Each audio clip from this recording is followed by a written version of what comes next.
भाई हमें long ride करनी ना तो हमें क्या क्या करना चाहिए, हमें क्या क्या तैयारी करनी चाहिए।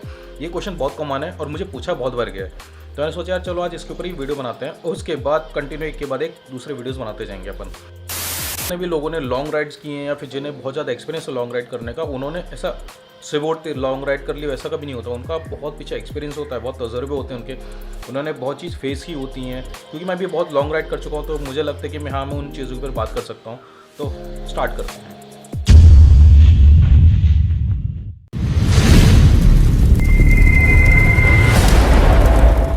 तो पहला सबसे इम्पोर्टेंट जो सजेशन मेरे एंड से वो है कि कभी भी डायरेक्ट लॉन्ग राइड मत करो। अगर आपको कोई भी एक्सपीरियंस नहीं है आपसे पहले राइड्स करने का, कुछ घंटे बाइक चलाने का, जैसे कुछ 5 घंटे 6 घंटे बाइक चलाने का एक्सपीरियंस नहीं है, तो उसके पहले थोड़ी सी प्रिपरेशन कर ले तो ज़्यादा अच्छा रहेगा। तो इसलिए फर्स्ट गो लॉन्ग राइड करना is not suggestible at all. तो उसके बाद दूसरा पॉइंट जो मुझे सबसे इंपॉर्टेंट लगता है वो अंडरस्टैंड योर बाइक। अपनी बाइक को समझो, आपकी बाइक कैसी है, आपकी बाइक के क्या लिमिट हैं, आपके बाइक इंजन कितना बड़ा है, वो कितनी स्पीड में चल सकती है, या उसके लिमिटेशंस क्या हैं, या इंजन कितना टाइम पे हीटअप कर सकता है, उसमें डुअल चैनल ABS है या नहीं है, या फिर और भी कुछ फीचर्स, उसकी ब्रेकिंग कैसी है, उसकी टॉप स्पीड कितनी अच्छी है। तो ऐसी बहुत सारी न्यूमेरस चीज़ें हैं जो आपको पहले पता होनी चाहिए अपनी बाइक के बारे में, और आपको अपनी बाइक को अंडरस्टैंड करना है कि मेरी बाइक ये है, इस बाइक की ये लिमिटेशंस हैं, मुझे इन दोनों के साथ कॉप अप करके चलाना है। आपकी खुद की एक एक्सपेक्टेशन होती है और मुझे 100 किलोमीटर पर आवर की स्पीड पे चलानी है, लेकिन अगर आपकी बाइक का इंजन बहुत छोटा है, आपकी बाइक उतना अच्छा नहीं चलती उतनी स्पीड पे, तो वो आपको नहीं करना चाहिए। एक्सपेक्टेशंस मीट नहीं हो पाएंगे और उसमें कुछ ब्रेकडाउन हो जाता है अगर आपकी बाइक में, तो आपका वो दिमाग फट जाएगा। सच बता रहा हूँ, परेशान हो जाओगे रोड के ऊपर। कोई हेल्प नहीं करता, कभी कभी रोड के ऊपर खड़े रहे तो कोई नहीं आता हेल्प करने के लिए। इसलिए अंडरस्टैंड योर बाइक।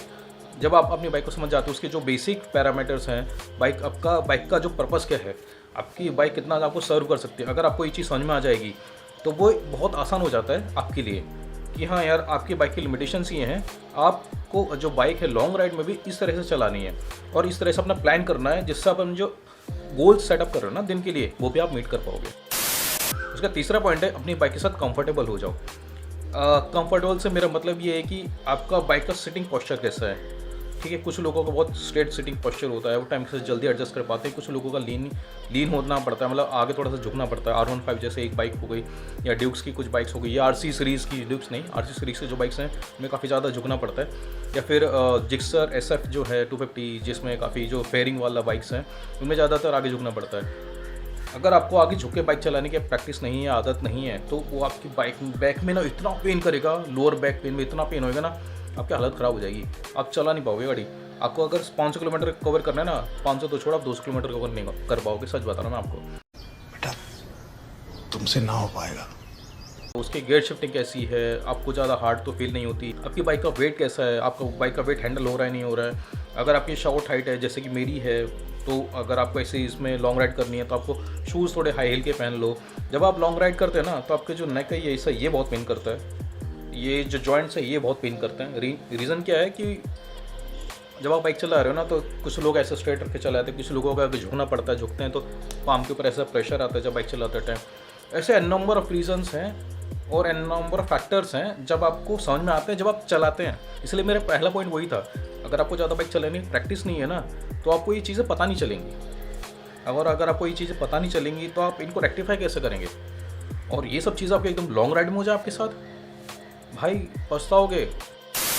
उसके बाद जो दूसरा इंपॉर्टेंट फैक्टर होता है वो लगेज। आप लगेज में क्यों बोल रहे हो वही बताऊँ मैं आपको। उसके पहले एक दूसरा पॉइंट कवर करते हैं, वो शॉर्ट राइड्स। अगर आप कभी भी लॉन्ग राइड करने का प्लान कर रहे हो, जैसे आप कभी सपोज 1000 किलोमीटर बाइक जाना है, आपको लंबा जाना है, तो 1000 किलोमीटर के डिस्टेंस कवर करने के लिए पहले आप 100, 200, 300 किलोमीटर की डिस्टेंस कई बार कवर करें, एक नहीं कई बार। तो ऐसे ही जो छोटे छोटे ब्रेकडाउन करके ना, उसके जैसे 1000 किलोमीटर चलानी है आपको, तो आप क्या कर सकते हो, पहले शॉर्ट राइड बनाओ 100 किलोमीटर 200 किलोमीटर कवर करने की। अब पहली बार चलाओगे ना तो 200 किलोमीटर करने को भी ना, मैं बता रहा हूँ 6 या 7 घंटे लग जाते हैं, क्योंकि बॉडी उतना एडजस्ट नहीं कर पाती है। बाइक पे बैठने के बाद 50 किलोमीटर कवर करना भी ऐसा लगता है कि पता नहीं कितने घंटे से बाइक चला रहा हूँ मैं। और भाई घड़ी में टाइम देखते ना, आधा घंटा हुआ है, मात्र आधा घंटा, और आधे घंटे में ऐसा लगता है यार मैं कितनी देर से चला रहा हूँ। इसलिए जब आप शॉर्ट राइड करना स्टार्ट कर दोगे ना, तो आपको ये मेंटली या आप प्रिपेयर हो जाते हो उसके लिए कि आपको लॉन्ग डिस्टेंस कवर करनी है, तो किस तरह से डिस्टेंस कवर होंगी, कितने आपको ब्रेक लेने पड़ेंगे, कितना डिसिप्लिन रहना पड़ेगा, किस तरह से राइडिंग गियर पहनने पड़ेंगे, किस तरह से आपको बाइक चलानी पड़ेगी, कितना बॉडी को रिलैक्स करना पड़ेगा, कितना आपको पानी पीना पड़ेगा, कितना आपको बॉडी को स्ट्रेच करने की ज़रूरत है, मतलब थोड़ा सा ऐसा एक्सरसाइज करने की जब हम बाइक चलाते हैं। उसके बाद रुकने के बाद आपको क्या खाने की ज़रूरत है, आपको कब हैवी फील हो रहा है, कब आपका नेक पेन करना स्टार्ट कर रहा है, हेलमेट कितना हैवी है, आपको हेलमेट में हवा कितना अंदर जा रहा है। ऐसा बहुत सारी चीज़ें हैं जो आप शॉर्ट राइड में डिस्कवर कर सकते हैं।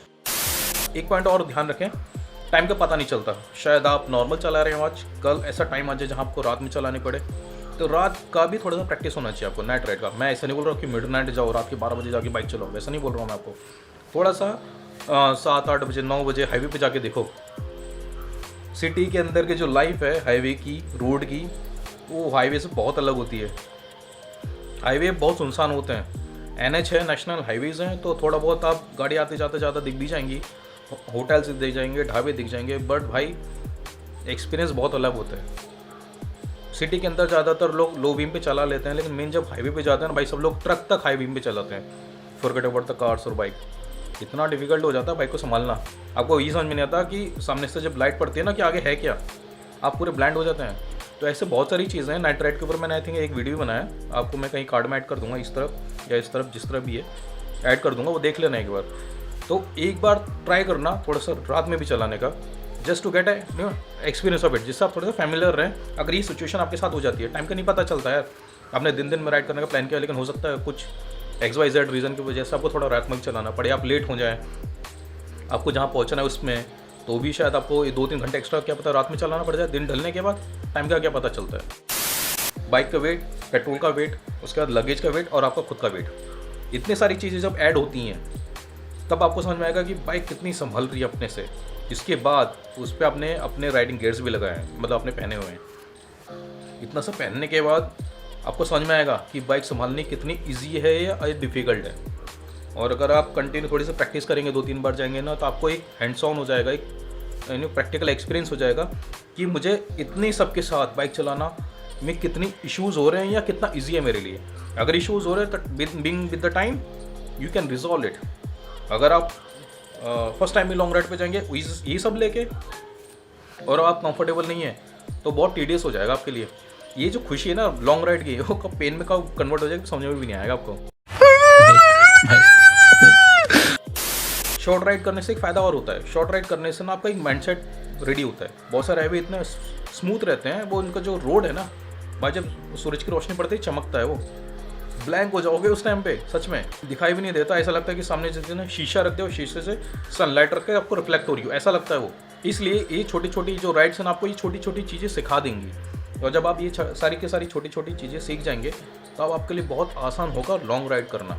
मेंटली और फिजिकली प्रिपेयर होना, गाड़ी को तैयार करना, राइडिंग गियर्स के साथ चलना, बाइक को समझना, बाइक राइडिंग गियर पहनने का जो गर्मी लगती है या फिर जो आपको सफोकेशन होगा वो आपको समझ में आएगा। लॉन्ग राइड के लिए आपको अलग से हेलमेट लेनी पड़े जिससे आपको हवा कम जाए हेलमेट में और आप आराम से चला पाएँ। अगर पुरानी हेलमेट और जिसमें ज़्यादा हवा अंदर जा रही है ना भाई, ये जो कान है ना इनमें भी ढोल बजते हैं। तो ये थे पॉइंट्स मेरी तरफ से लॉन्ग राइड करने के पहले जो आपको ध्यान देनी चाहिए प्रिपरेशन करने के पहले या प्रिपरेशन करते टाइम, जो मैंने पर्सनली एक्सपीरियंस किए हैं इतने साल के तजुर्बे में लॉन्ग राइड करते हुए। उसके बाद जो नेक्स्ट वीडियो आएगा वो आएगा आपका लॉन्ग राइड में हमें क्या क्या आइटम्स अपने साथ कैरी करने चाहिए। ठीक है, ये देखिए, अपने कमेंट दें, आपका प्यार बरसाएं, कुछ क्वेरीज हैं बिल्कुल पूछें, और अगर कोई ऐसा कोई टॉपिक जिस पर मुझे वीडियो बनाना चाहिए उसको आप कमेंट बॉक्स में लिखें। I will try my best to make a video on that. उम्मीद आपको आज का वीडियो पसंद आएगा। अगर आपको आज का वीडियो पसंद आया तो इस वीडियो को लाइक करो, शेयर करो, सब्सक्राइब करो, और मैं मिलूंगा आपको अगली वीडियो में। तब तक के लिए मुझे इजाजत है। मैं हूँ आपको Ravi. Take care, bye bye and ride safe.